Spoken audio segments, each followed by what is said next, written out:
আন্দামানের লক্ষণপুরের এই natural bridge সত্যি অভাবনীয় সুন্দর। কিভাবে তৈরি হয়েছে এই ব্রিজ সম্পূর্ণ তথ্যসহ জানাবো আজকের ভিডিওতে। তার সঙ্গে থাকছে সামুদ্রিক অনেক প্রাণীর উপস্থিতি। আন্দামানে আজকে আমাদের ডে 5। অমূল্য হোটেল থেকে আমরা সোজা চলে গেলাম আজকে সকাল সকাল লক্ষণপুর বিচে, যেখানে রয়েছে ন্যাচারাল ব্রিজ। আমাদেরকে যেখানে গাড়ি থেকে নামিয়ে দেওয়া হলো সেখানেই অনেক গাইড আছে। আপনারা অবশ্যই এই ব্রিজ দেখতে এলে একটা গাইড সঙ্গে নেবেন, তাহলে অনেক কিছু জানতেও পারবেন আর অনেক সামুদ্রিক প্রাণী নিজে চোখে দেখতে পাবেন, যেটা আমরা একা একা ঘুরলে হয়তো চিনতেও পারবো না। আমরা সেই জন্য এটা গাইড নিয়ে নিয়েছিলাম। 700 থেকে 800 টাকা মতো ওদের রেট রয়েছে, সম্পূর্ণ আপনাদের গাইড করে দেবে। আমরা এখানে এসে দেখলাম মানে প্রচুর মৃত কোরাল, পাথরের মতো যত দেখছেন সবই কিন্তু এখানে এগুলো মৃত কোরাল। এইভাবেই মৃত কোরালের ওপর দিয়ে হেঁটে ওই ন্যাচারাল ব্রিজের দিকে এগিয়ে যেতে হবে। কিন্তু একটাই সমস্যা, পিচ্ছল এবং বেশ ভয়ঙ্কর রাস্তা। বাচ্চা আর বয়স্কদের একটু সাবধানেই এখানে হাঁটতে হবে, একটু বুঝে চললে হাঁটা অসুবিধা নেই। তবে এই সমুদ্র সৈকতের কিন্তু আসাটা একদমই সার্থক, কখনোই এই বীচটাকে আপনারা মিস করবেন না। এখানে সত্যি যে বড় বড় গাছগুলো দেখতে পাচ্ছেন, বিরাট বিরাট আকারের, অনেক উচ্চতার, এগুলোকে বলছে সি মহুয়া, মানে সামুদ্রিক মহুয়া। এগুলোর প্রচুর দাম। এখানে এই মহুয়া গাছ একদমই কাটা নিষেধ। আর এই যে দেখছেন পাহাড়ের মধ্যে দিয়ে মাঝখানে একটা গর্ত মতো হয়ে গেছে আর উপরে ব্রিজের মতো গাছপালা তৈরি হয়েছে, এটাও ন্যাচারালভাবেই তৈরি হয়েছে। প্রচুর সমুদ্রের ঢেউ একসময় এই পাহাড় মতো অংশটার মাঝখান দিয়ে চলে গিয়েছিল, যেটা এখন ফাঁকা হয়ে গেছে আর ওপরে এরকম গাছ জন্মে বিরাট আকারের একটা ন্যাচারাল ব্রিজে পরিণত হয়েছে। নীল আইল্যান্ডের এই প্রাকৃতিক ব্রিজ কিন্তু খুবই জনপ্রিয়, আর এখানে ফটোগ্রাফিও করেন সমস্ত পর্যটকরা এসে। হঠাৎ যেতে যেতেই আমাদের গাইড স্টার ফিশ দেখালেন। সবাই দেখে নিন স্যার, স্টার ফিশ।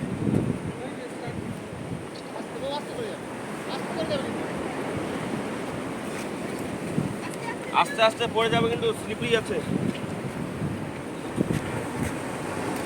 তো স্টার ফিশ এই প্রথম দেখলাম। আন্দামানের লক্ষণপুর 2 সৈকত আদিম প্রকৃতি, প্রাকৃতিক সৌন্দর্য এবং ঐতিহাসিক গুরুত্বের জন্য খুবই পরিচিত। এই সৈকতটি প্রাকৃতিক সৌন্দর্যের সাথে সাথে কোলাহলমুক্ত শান্ত পরিবেশ, পর্যটকদের কাছে তাই এত প্রিয়। এখন এখানে ভাটা রয়েছে, তাই বেশ কয়েকটা কুকুরও কিন্তু আমাদের সাথে সাথে চলে এসছে। এই রকম পরিবেশে সত্যি পাগল পাগল লাগছে, এত সুন্দর প্রাকৃতিক সৌন্দর্য, ছবি না তুলে কি পারা যায়? তাই কয়েকটা ফটোগ্রাফিও করে নিলাম।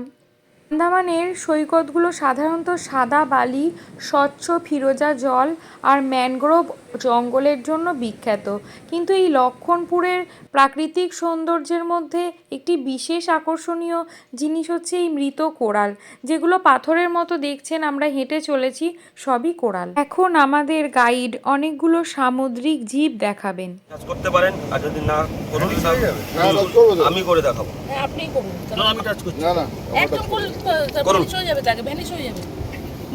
আরে ক্যামেরাগুলো ঢোকালে দেখতে পাবো না তো। কারণ একটা চশমা ভ্যানিশ ও হয়ে ঠিক গেছে।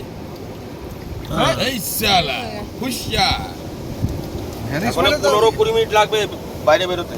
বাবা, পুরো এই নিচেও আরো সার্ভিস আছে, বোধহয় লেস বেরিয়ে আছে। ওই তো অনেক আছে। আরে পায়ের কাছে স্টারফিশ তো পায়। এই দেখতে পাইনি তো এখানে। আরে ওই তো বসে আছে কোনটার ওপরে? ওই দিকটা যা, ওই দিকটা গেলে দেখতে পাবো। কি গো?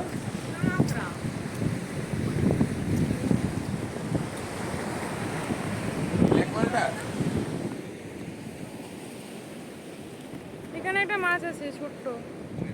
উঁচু নিচু গর্ত কোরালের মাঝখানে জলের ঢেউ এসে জল জমে যায়, আর সেখানে অনেক রকম জীব, মাছ থেকে শুরু করে ক্যাঁকড়া, স্টারফিশ আর অন্যান্য অনেক সামুদ্রিক জীব রয়ে যায়। সামুদ্রিক কেঁচো। ওই দেখি। 2004 সালে ইন্দোনেশিয়ার উত্তর সুমাত্রার আচেহের পশ্চিম উপকূলে একটি ভূমিকম্প আঘাত হানে। সেটি সুমাত্রা আন্দামান ভূমিকম্প নামে পরিচিত। আন্দামান নামটি হনুমন্ত নাম থেকে এসেছে বলে কথিত আছে, আর রামায়ণের কিংবদন্তি চরিত্র লক্ষ্মণের নামে এই সৈকতের নাম লক্ষ্মণপুর। এখানে এই সমস্ত বড় ছোট মৃত কোরালের মধ্যে বাইরে নানা রকম সামুদ্রিক প্রাণী রয়েছে। ছোট ছোট ক্যাঁকড়া থেকে শুরু করে এই যে দেখছেন মাছেরাও খেলা করছে। সামুদ্রিক কেঁচো। জোয়ারের সময় এগুলো জলে ঢাকা পড়ে যায়। এখন জোয়ার নেই, হালকা ভাটা রয়েছে, তাই আমরা যেতে পারছি। এই যে দেখছেন একটু অরেঞ্জ বা খয়েরি কালারের যে কোরালগুলো, এগুলো কিন্তু জ্যান্ত মানে জীবন্ত, এখনো এরা বাড়ছে।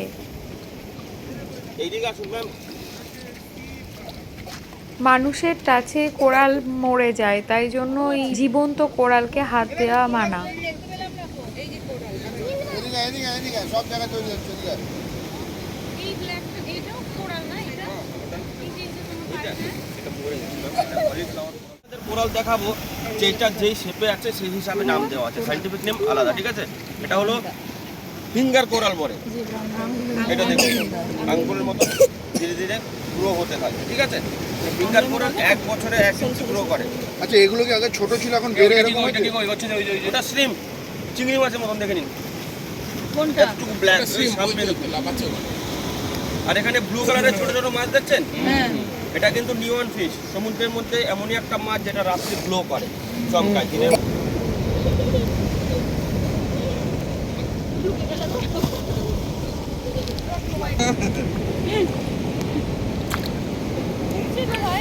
এরকম করে আমরা ওই ইয়েতে খাওয়াচ্ছিলাম, ন্যাচারাল অ্যাকুরিয়াম। হ্যাঁ, ন্যাচারাল অ্যাকুরিয়াম।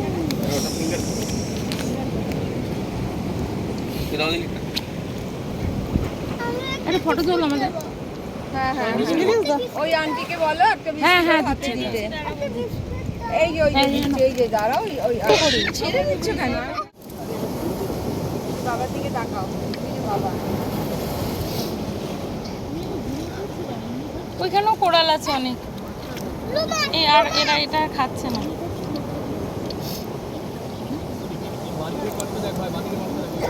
বিস্কুটটা হাত থেকে ছেড়ে দেওয়ার সাথে সাথে ঝাঁকে ঝাঁকে মাছ চলে এলো। এখানেই দিন, এটাই ন্যাচারাল অ্যাকোরিয়াম। দিন কত মাছ আসবে দেখুন, দেখে নিন। এটা কি মাছ? জেব্রা, টাইগার, কোনটা জেব্রা? এগুলো? যেটা অ্যাশ কালার জেব্রা। আচ্ছা।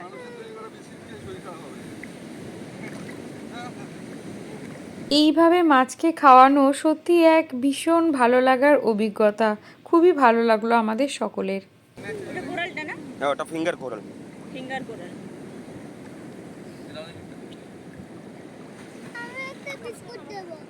হ্যাঁ হ্যাঁ ওই আন্টিকে বলো একটা বিস্কুটের হাতে। হ্যাঁ দিচ্ছি, দাঁড়াও। এই যে ওই যে দিচ্ছে, এই যে দাঁড়াও, ওই একটা বিস্কুট দাও না। চকলেট এদিকটা দেখো। ওখানে যাবে নাকি?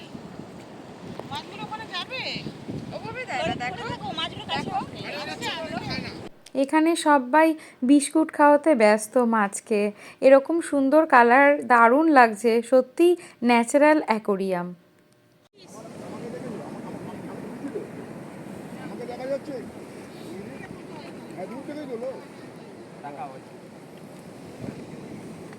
ফুল হাইটাইট হয়ে যাবে না, আর যেখানে আমরা দাঁড়িয়ে আছি সেটা ডুবে যাবে, এতটা জল। ওই দিকের মাছগুলো বেশি খাচ্ছে, ওখানে ভিড় হয়ে গেছে। ছোট ছোট এই নীল মাছগুলোকে নিয়ন মাছ বলছে। এখন দেখো জল আগে আসছে। মাদার অফ পার্ল, একটা মুক্ত তৈরি হতে 15 থেকে 20 বছর লাগে, কিন্তু এই অল্প জলে যে অয়েস্টারগুলো হয় এর মধ্যে কখনো মুক্ত হবে না। যেটা ডিপ সমুদ্রে যে বড় বড় অয়েস্টার হয় তার মধ্যেই মুক্ত পাওয়া যায়। আর অয়েস্টার অনেক ডেঞ্জারাস, বড় অয়েস্টারের ভেতরে যদি আঙুল দিয়ে দেন না, আঙুলটা কেটে নেবে, খুবই ধার হয়, লামসে। কোনটা এখানে? সেটা এই যে ওই তো নীল রঙের। ব্লু কালার কোনটা? না, এটা কালো। কালো। Dark blue. সামনে আসুন। চলো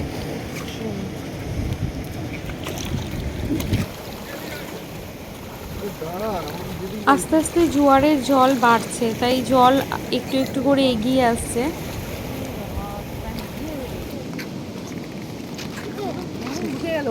না না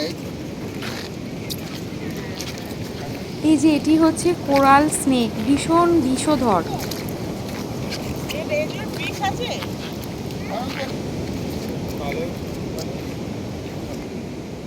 এটা হচ্ছে বোল্ডার কোরাল। সামনের দিকে আসুন না আপনারা, ওখানে টাচ করেছিলেন না একটা ফুলের মতন, এখানে অন্য কালারের আছে দেখুন, অরেঞ্জ এন্ড ব্ল্যাক, নিচে একটা মেরুন কালার ছোট, ঠিক আছে, এটাও সেম, টাচ করলে বন্ধ হয়ে যায়, কিন্তু কালারটা আলাদা। কোনটা বলুন তো এটা? আমি টাচ করছি দেখুন, হ্যাঁ করো করো করো। ওই অত দূরের থেকে দেখা যাবে না, ঠিক আছে। আচ্ছা আমরা কাজ করলেই ভেরিস হয়ে যাবে, এই মানে ভেতরে ঢুকে যাচ্ছে। এই আবার বাইরে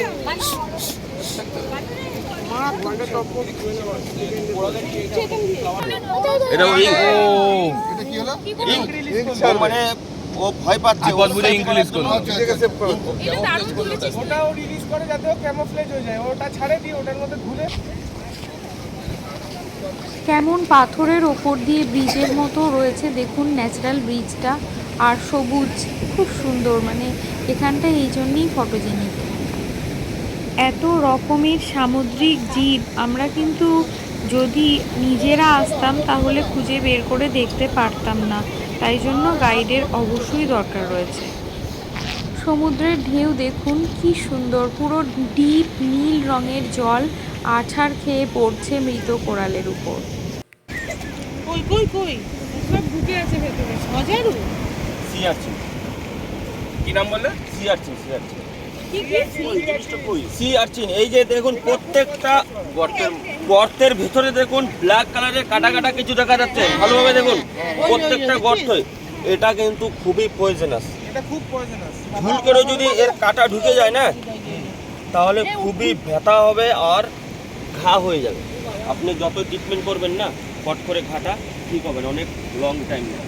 এর কাটাগুলো যখন ঢুকবে খুবই হার্ড, যখন ঢোকার পরে আপনি বের করতে যাবেন একদম গলে যাবে। আর কাটা ঢোকার পরেও কিন্তু ও মরে না, ভেতরে আস্তে আস্তে যেতে থাকে, কিন্তু এর ভেতরের পার্ট খাওয়াও যায়। হেভি সুন্দর। এবার ছবি তুলে দাও না। সামনে দেখে যে আরেকটা ব্রিজ আছে কিন্তু এরকম। দেখুন ক্যাংড়াটা কিভাবে গর্তের ভিতরে রয়েছে। এখানে কিন্তু ক্রক্সের জুতো আর 3/4 বা হাফ প্যান্ট পরে আসাই ভালো, কারণ জলে ভিজে যাবেন, আর এখানে ভীষণ স্লিপারি, সাবধানে চলতে হবে। বারে বারেই সাপ, জেলিফিশ, ছোট ছোট নানা রকম ক্যাঁকড়া, মাছ আর আমাদের সামনে স্টারফিশ চলে আসছে। এবড়ো খেবড়ো মৃত কোরালের উপর দিয়ে হেঁটে আমরা অবশেষে সমুদ্রের কাছে চলে এলাম। সমুদ্রের ঢেউ আমাদের উচ্ছ্বাস জ্ঞাপন করছে, যেন কাছে এসেছি বলে আনন্দ প্রকাশ করছে। এটা ভালো লাগা, ভীষণ ভালো লাগার জায়গা। সবাই আসুক একসঙ্গে বলবো। এটা জ্যান্ত কোরাল না, তৈরি হচ্ছে। যেটা কালারফুল দেখছেন না, ব্রাউন হোয়াইট, ওইটা। নীল সাগরে নীলের ভালোবাসা, নীল যেন আমাদের মনের গভীরে পৌঁছে গেছে। নীলকে নিয়ে এই যে স্বপ্ন দেখার মতো দিন কাটিয়েছি, আজকে সেই বাস্তব জায়গায় এসে একটু পাগলের মতোই আনন্দ করতে ইচ্ছে করছে। এই রকম দৃশ্য সত্যিই মানে আমি প্রকাশ করতে পারছি না, এত ভালো লাগছে। আর এই যে ডান দিকে সবুজ গাছ, বড় বড় সমুদ্র মহুয়া, মানে প্রকৃতি কিভাবে সাজিয়েছে আন্দামানকে। যারা বেড়াতে ভালোবাসেন তাদের তো ভালো লাগবেই, আর যারা দু চোখ ভরে প্রকৃতিকে দেখতে চান তাদেরও কিন্তু একবার হলেও আন্দামান অবশ্যই আসা উচিত। তো স্বচ্ছ জল আর এত নীল একটা সমুদ্র, সেই জন্য নীলে দুদিন থাকাই উচিত। আমাদের যেহেতু ট্যুর প্রোগ্রামে একদিনই ছিল, তাই কিছু করার নেই, নীলকে ছেড়ে যেতে খুব কষ্ট হবে। অ্যাম্বিশন ট্রাভেলস অ্যান্ড ট্যুরের পক্ষ থেকে আমরা 21 জনের গ্রুপ এসছিলাম, সকলে মিলে খুব আনন্দ করেছি। এই ভালো লাগার অভিজ্ঞতা সারা জীবন স্মৃতির মণিকোঠায় জমে থাকবে। আজকে আমরা একদম সকাল সকাল এখানে চলে এসেছি, গিয়ে ব্রেকফাস্ট করব। আর যদি এখানে কেউ সন্ধ্যের দিকেও আসেন, মানে সানসেট পয়েন্টও কিন্তু এখানে খুব সুন্দর। লক্ষণপুর 2-তে সানসেট দেখতেও অনেকেই আসে। এখানে আরেকটা বিচ রয়েছে, সীতাপুর বিচ, যেটা আমরা যেতে পারলাম না সময়ের অভাবে। লক্ষণপুর, সীতাপুর, ভরতপুর আর আন্দামানের সঙ্গে এরকম রামায়ণ কাহিনীর অনেক যোগসূত্র রয়েছে, সেই সূত্র ধরেই এখানে এই রকম নাম রয়েছে। এটার কি নাম বলে জানো? মিমোসা। মিমোসা। কোনটা বলুন তো? আমি চলে যাচ্ছি। ওইটা, আচ্ছা। দেখুন আমি টাচ করছি, হ্যাঁ টাচ করলেই ভ্যানিশ হয়ে যাবে। এই বাবা, ভেতরে ঢুকে যাচ্ছে। আবার বাইরে বেরিয়ে যাবে। না এটা ইল ফিশ। কই কই ইল, মোরে ইল। এটা সাপ না। কোথায়? ইলটা তো ও হ্যাঁ হ্যাঁ। কারেন্টের মতো মারে। ওই তো অক্টোপাস। অক্টোপাস। অক্টোপাস। বসে পড়লো, দেখতে পাইনি। ওই তো দুটো পাথরের মাঝে যাবে না, ওই যে মাছটা আছে দেখো, মাছটার মাঝে দেখ পাথরটাই ঢুকে আছে পাথরের মধ্যে। আমিও দেখতে পাইনি। দেখাচ্ছি দেখুন, হ্যাঁ? আমি কাছে যাব, ও চলে যাবে কিন্তু, ঠিক আছে? ওই যে চলে যাচ্ছে। হ্যাঁ হ্যাঁ হ্যাঁ হ্যাঁ, দেখেছি দেখেছি। পাথরের আর ইল মাছটা কোথায় গেল? যদি ডিপ সমুদ্রে না, এটা হলো সি কিউকাম্বার, মানে সামুদ্রিক শসা। এটি এক ধরনের সামুদ্রিক প্রাণী যা দেখতে অনেকটা সবজির শসার মতো, কিন্তু আসলে সামুদ্রিক অমেরুদণ্ডী প্রাণী যা সমুদ্রের তলদেশে বাস করে এবং এদের ঔষধি গুণ অনেক। চাহিদা থাকার কারণে বাজারে এর দাম প্রচুর, 1 কেজির দাম 4 লাখ টাকা পর্যন্ত হতে পারে। এগুলো চোরাই পথে বিক্রি হয়ে যায়, তাই এখানে সি কিউকাম্বার ধরা দণ্ডনীয় অপরাধ। এই সি কিউকাম্বার ভীষণ অলস প্রকৃতির হয়। আন্দামানে অনেক বাঙালি রয়েছে, তাই এখানে বাংলা ভাষায় কথা বলতে কোনো অসুবিধা হয় না। দেখতেই পাচ্ছেন আমাদের গাইডও কিন্তু বাঙালি। এখান থেকেই গাইড চলে গেল, কারণ গাইডের কাজ শেষ। তার যতগুলো সামুদ্রিক প্রাণী দেখানোর কথা ছিল সবগুলো দেখিয়ে দিয়েছে। আমরা এবার সমুদ্র উপভোগ করব।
সমুদ্র দেখার মতো, খুব ভালো লাগলো।